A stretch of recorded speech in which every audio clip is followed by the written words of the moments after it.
Welcome to the Deep Dive.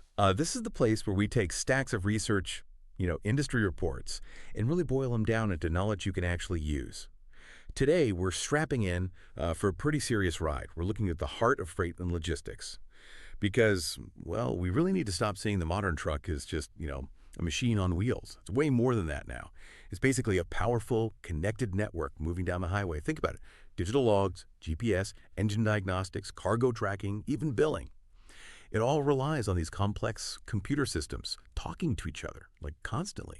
And if those systems get hit, the whole supply chain, which counts on those trucks running, it just grinds to a halt. So our mission today is figuring out how to build a shield, a really critical shield, around this rolling network. We're digging into the core reasons why cybersecurity isn't just some IT department thing anymore. It's actually fundamental. It's the foundation for safety, for profit, in the entire logistics world now. That framing is like it's exactly right. It's vital. Yeah. And what's really fascinating, or maybe a bit worrying, is that all this connectivity, it does boost efficiency, no doubt. We move more stuff faster. But at the same time, it just throws the digital doors wide open to some really serious threats. And these aren't trivial. They hit safety. They can completely wipe out profits, cause massive compliance headaches. So we need to break down not just what's at risk, but how fleets can realistically, future-proof themselves. How do they actually defend against this stuff? Okay, let's unpack that. Starting with a why. I can imagine a fleet owner thinking, I'm worried about diesel prices, driver hours, physical security. Why add cybercrime to the list? It's just a truck. Right, and that's the first hurdle, that common misconception. Hackers go after banks, maybe big tech, not my box trucks. But the research, it paints a very different picture. The stakes are incredibly high precisely because these aren't just trucks anymore. They're rolling computers constantly sending and receiving data, valuable data. And when we talk cybersecurity and trucking, we're really looking at protecting two main areas, big areas. First, the freight data itself. So what you're hauling, how much it's worth, where it's going, who the customer is, all that sensitive info. And second, the connected vehicle controls, the actual onboard computers running the engine, the brakes, the communication systems, the truck's brain, basically. Okay, so the sources lay out four major risks here.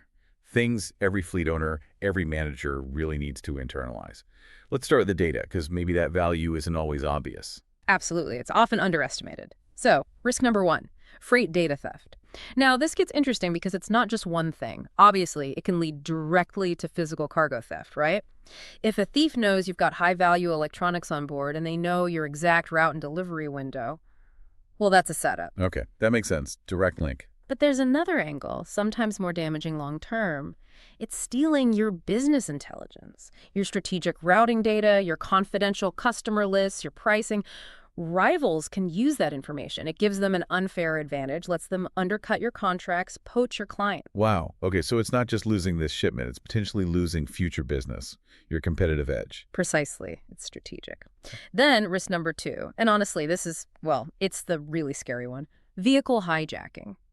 We're talking about attackers targeting the truck's actual control systems, the onboard computers. Wait, remotely? Potentially, yes. Yeah. Remotely locking an engine, disabling brakes, blocking the driver out of the system. Hang on, that needs a second.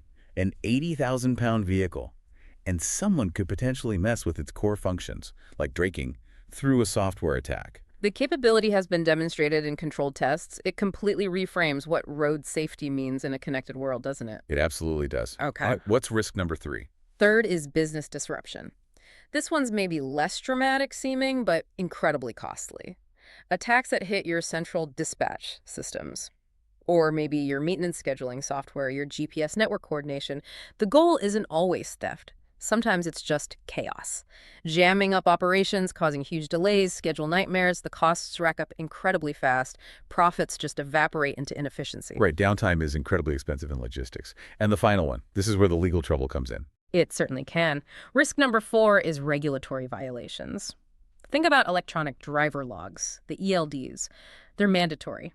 If a cyber attack corrupts or wipes out those logs, or maybe critical shipment records needed for customs or compliance, you're looking at heavy fines. You're looking at audits, maybe losing your operating authority. For any size company, that can be devastating. It hits your ability to even operate.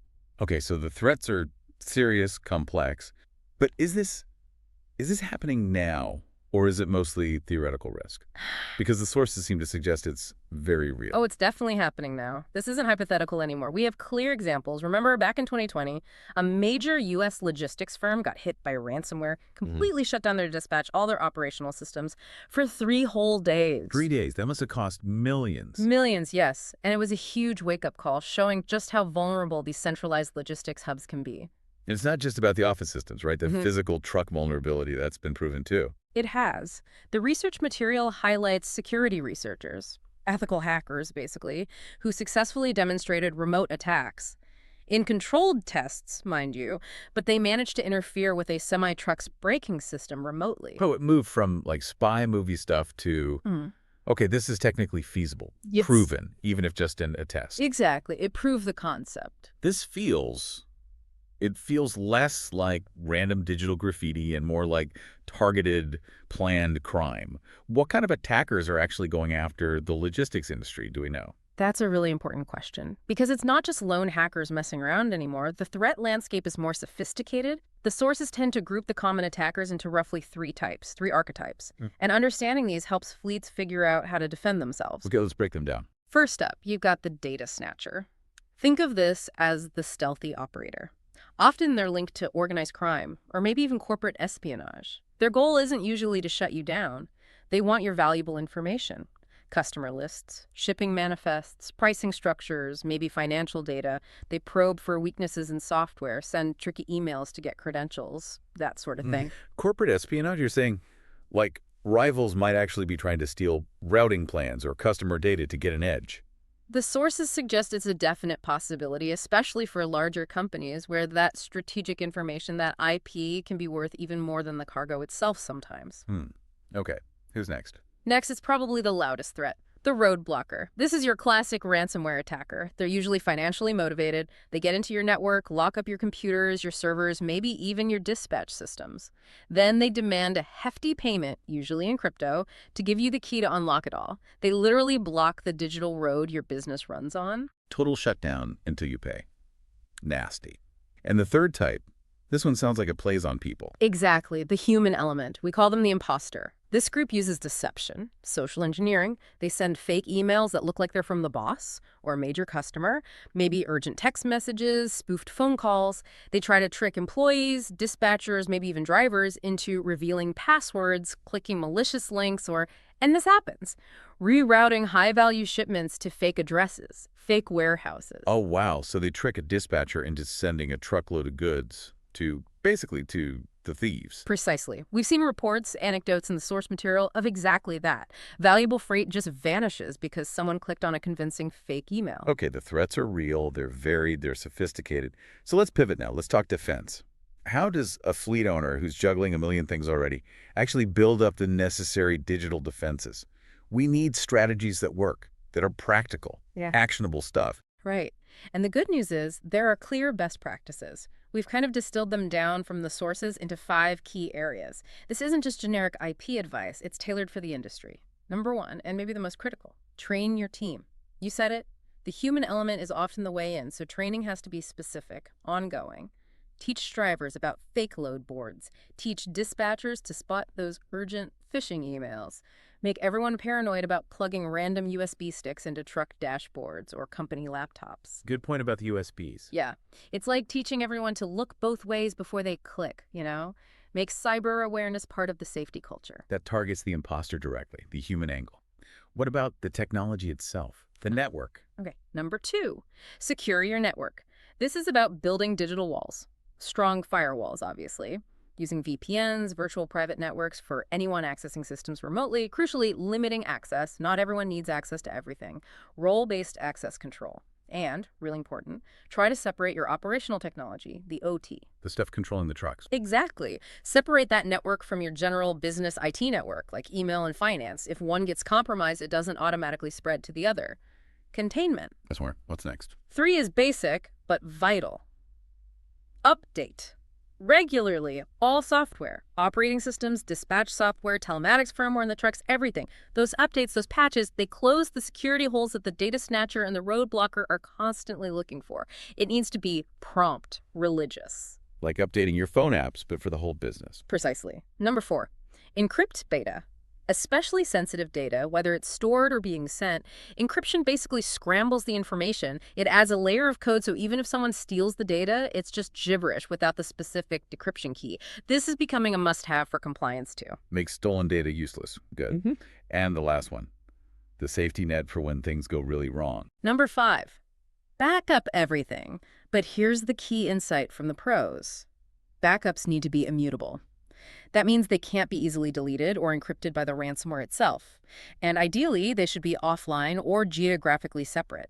If ransomware hits your main office network, your clean backup stored safely somewhere else is your lifeline. It's how you recover quickly without paying. Okay, those are solid best practices. But it's not just companies acting alone anymore, is it?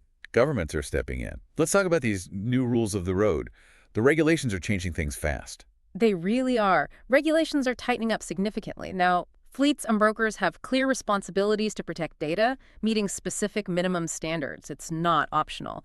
And interestingly, the pressure is also going upstream. Manufacturers, they're now facing minimum cybersecurity requirements for the connected parts they build into the trucks.